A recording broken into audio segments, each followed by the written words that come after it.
Welcome back again sa ating panibagong episode guys, na kung saan makikita kayo ng spearfishing activities. Kaya kung hilig nyo sa dagat o hilig nyo manghuli ng isda, tamang-tama ang channel na to para sa inyo. Kita rin, samahan nyo ako muli ngayong araw na ito. At sa pagbalik ko dito sa karagatan guys, eto napakalma ng dagat, napakaganda ng sikat ng araw. Dito lang muna ako magdadive sa malapit lang na spot dahil itatry ko lang etong sipon ko kung makakasisid na ako sa malalim na area. Sa mga bago pa lang sa channel ko, mag-subscribe kayo para lagi yung maging gwapo katulad ko. At dito sa dive na to guys, nakaload ako dito ng spear gun. Marami ng dive ang nagawa ko dito pero wala pa rin nagpapakita. Kanina lang, medyo madilim pa kasi yung ilalim, hindi pa nagpapakita yung mga slender unicorn. Kaya nagpwesto na ako dito sa malalim na area.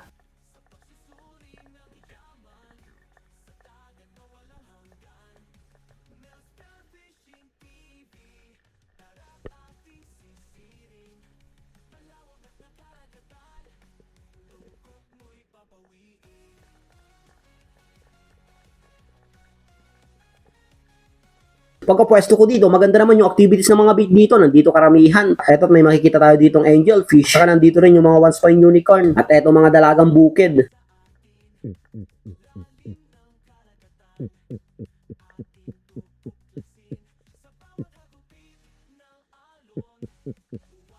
At dito, biglang umiba ng direksyon na itong mga dalagang bukid. Akala ko dito may parating na sa aking malaking isda. Pero nagantay-antay ako, wala namang lumapit. Kaya back to the surface muna tayo para makapahinga sa susunod na dive.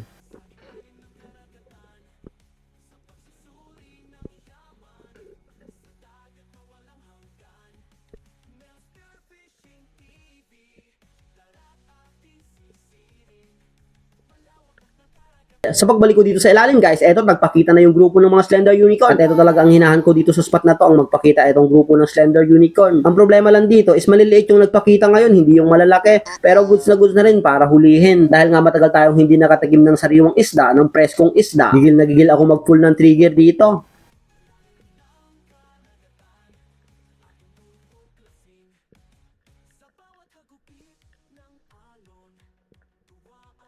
Eto't napakarami talaga ng slender unicorn dito. Hindi lang talaga yung malalaki yung nandito. May mga kasama namang malaki pero konti lang. Ang karamihan talaga is wala pang 1 kilo. Kaya pumili muna ako dito sa grupo.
Sa dive na to guys, palipat-lipat ako ng pwesto dahil pag magpwesto ako dun sa nahulihan ko kaninang slender unicorn, hindi sila lumalapit. Kaya pa iba-iba ako dito ng dinadapaan.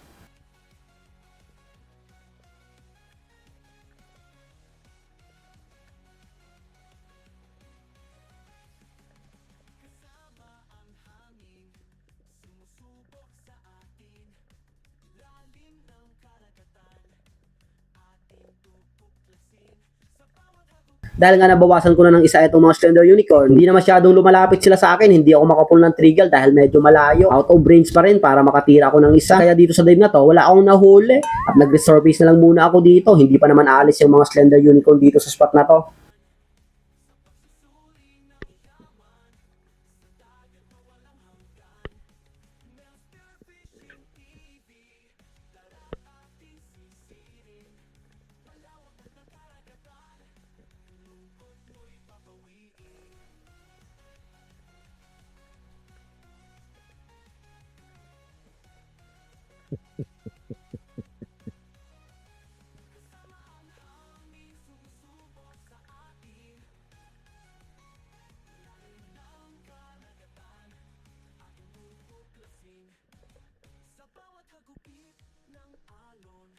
Pagkapwesto ko ulit dito sa ilalim, matagal nang lumapit talaga yung mga unicorn. Ang nauna talagang lumapit is etong mga maliliit na. Buti lang may napansin akong isang kasamang malaki. Kaya ito yung naging target ko. Pero sadyang mailap talaga etong malaking unicorn. Buti lang natsempuhan ko. Umangat ako dito ng konti para maklose yung gap.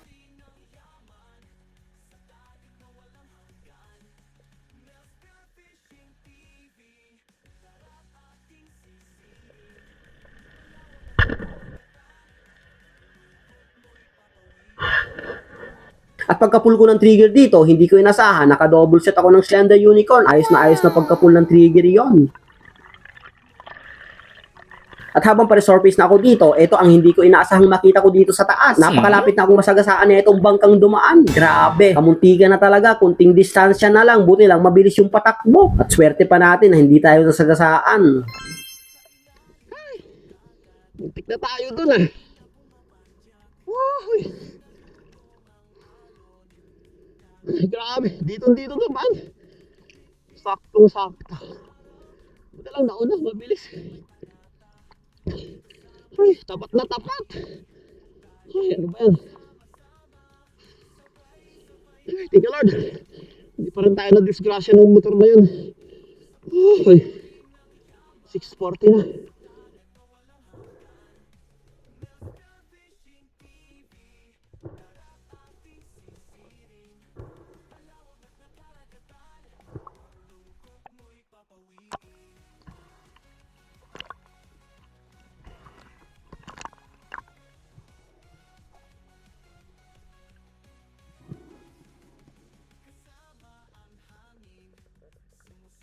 Pagkalagay ko na itong dalawang Slender Unicorn, bumalik ako dito sa ilalim. Ganun pa rin naman yung activities ng mga bait dito, kaso nga lang, wala talaga nagpapakitang malaki, walang nag-hunt dito. Kanina may nagpakitang King Mackerel, pero napakailap naman. Kaya hindi ko na-close yung gap para matira, biglang nawala kasi. At eto't napakatagal na talagang lumapit etong mga unicorn.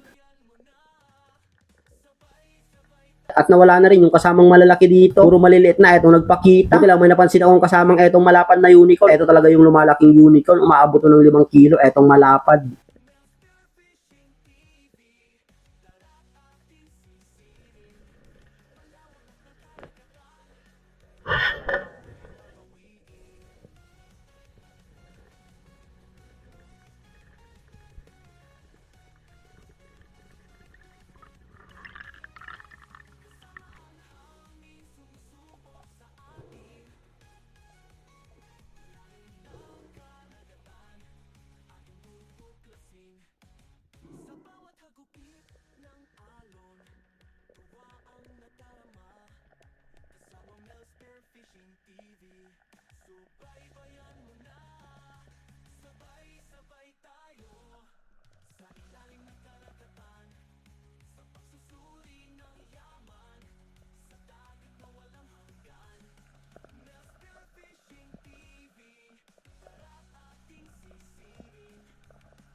Nag-isang dive pa ako dito pero ayaw na talagang lumapit ng mga Slender Unicorn. Nagpakita naman pero ang layo na ng distansya para makatira ako ng isa. Kaya pagkatapos din na itong dive na to is umuwi na rin ako.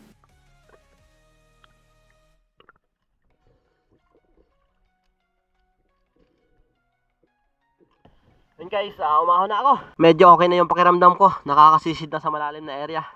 Pero nahihingal pa rin.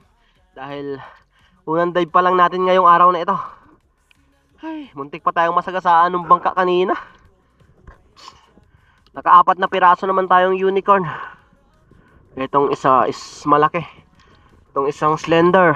Okay na rin to. Warm up dive. Para sa mga susunod na araw. May nagpakita sana ng tangigi kaso mailap. Biglang lumiko ka agad at nawala sa paningin ko. Kaya hindi ko na hinanap. Okay na rin to.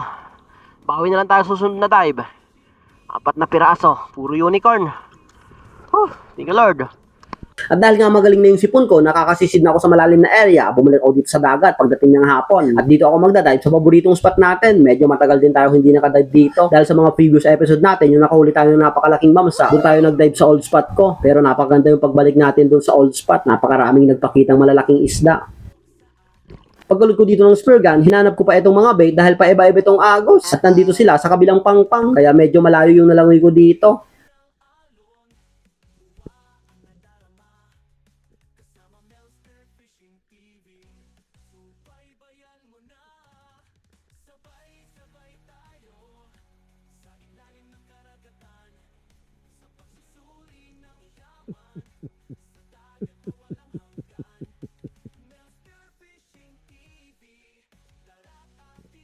Pero sa pagkakataong ito, nagpakita naman yung mga bay pero walang naghunt ditong malalaking isda. Kaya back to the surface muna ako dito. Dito guys, lumipat ako ng pwesto dahil wala talagang nagpapakita dun sa may mga bay. Walang naghunt talaga dun sa mga malilit na isda. At dito nakakita ako ng pugita. Kaya dali-dala ako nag-dive dito. Kaya lang, biglang sumuot sa butas. Eto't napakalawak ang butas niya kaya hindi ko na pinilit.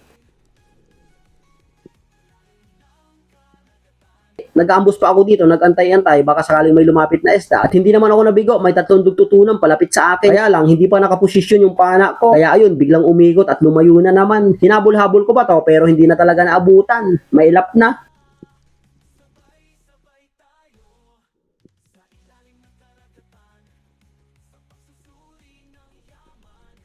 Makalipas ng 1 oras ng paghanap ng isda guys, wala pa rin akong nahuhuli ngayong hapong dive na ito. Buti na lang, napadaan ako dito sa mababaw na area at may napansin akong isang marble grouper. Lapu-lapo. Bigla kasing sumot sa butas sa itong marble grouper, kaya sinilip ko. Akala ko, dumiretso na sa butas niya. Pero nandito lang pala sa bukana. Kaya dali-dali ko itong tinira, papasok na kasi.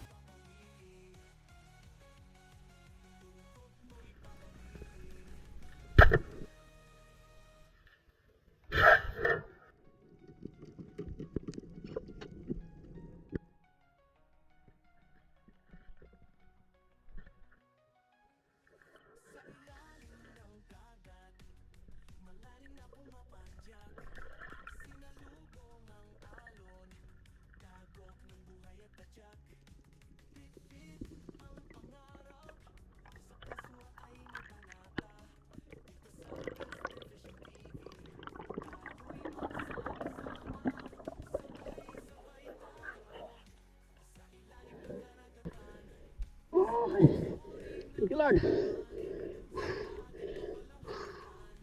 Marble grouper. Buti lang, nandun lang sa bukano ng butas na hindi pumasok. Naggutom siguro to. Thank you, Lord.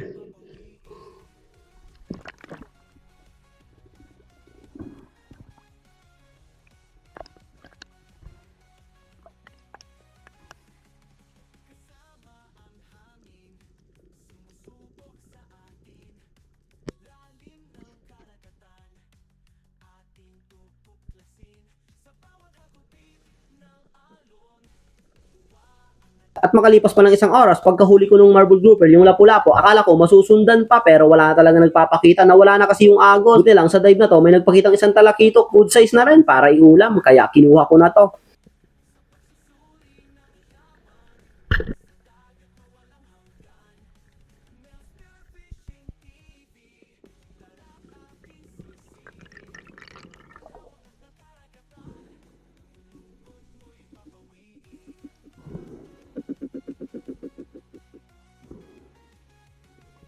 Pagka-secure ko ng talakito guys, pauwi na rin ako neto. Along the way, nagdadive pa rin ako, baka sakaling madagdagan pa yung mga huli ko. Dito na nga ako nagpwesto sa malalim na area pero wala talagang nagpapakita. Kalat kasi yung mga bait, kaya wala siguro naghunt dito at wala nang agos. May nagpakita sana dito ng 2 bayang, botfish, pero napakalayo ng distansya. Buti lang, may subugod pang isang unicorn dahil napakapogi tayo dito sa ilalim ng karagatan. Ay, ito't lumapit. Kinuha ko na rin to kahit maliit pa, pang ulam na rin to.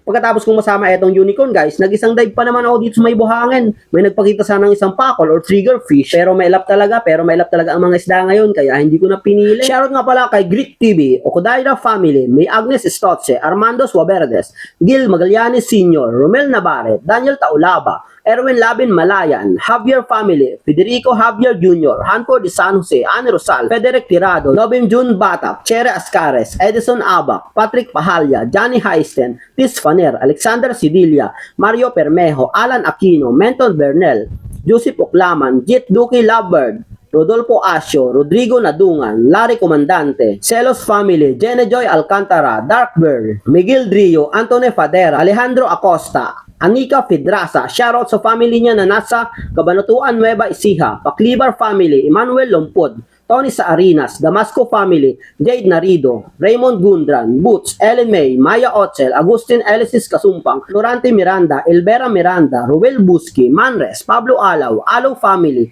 Alexander Fisquera, Fisquera Family, Al Melendres, Ricky Tabauda, Jason Alijo, Rufino Salarda, Sonny Nonoy, Darwin, Nelson, DJ, Johnny Tumampos, Larry Comandante, Lumagdang Family, Felix Lumagdang, Jason Francia, Richard Gusar, Mila Di Gosman, Raymond Musong, Lidin May Tunyaka, Bonifacio Arbalate, Rini Alicien, Nelson Panturas, Asyong Sandara, Michael Camacho, Elias Sumanoy, Ronald Imbodo, Polly Rabino, Magdato Family, Alvin Ebasco, Noel Grigo, Eduardo Yuson, Socrates Morin, Ronilio Babanto, Rini Aguilion, Diosdado Oraya, Alan Tingala, Tingala Family, Flora Family, Kayadong Family, Rinaldo Mahilom, Clamor Ansanay Family, Richard Abijo, Leopoldo Orsal, Cesar Ableng, Noel Bosque, Arlene Ibano, Jonathan Recto, Jim Rodramo and Family, Glyn Siludo, Marlon Hamisola, Catalina Labayog, Rinan Ligas, Felix Queroy, Cristopel Bilhida, Mikael Mejia, Fish is My Hobby Official, King Bakay, Nelson Borja, Ruli Ruiz, Aljibar, Dennis and Joan Agapay, Lester Ian Bermel, Instituto Kawaleng, Berle Banyares, Joven Celos, Runi Alo, Alo Family, Ronron TV, Joel Ranas, Ami Fred, Maylisa Fer Fernando Jr., Joby Saloyao, Junril Tirado, Jonathan Igara, Richard Biller, Mikael Maramara, maraming salamat po sa inyong lahat.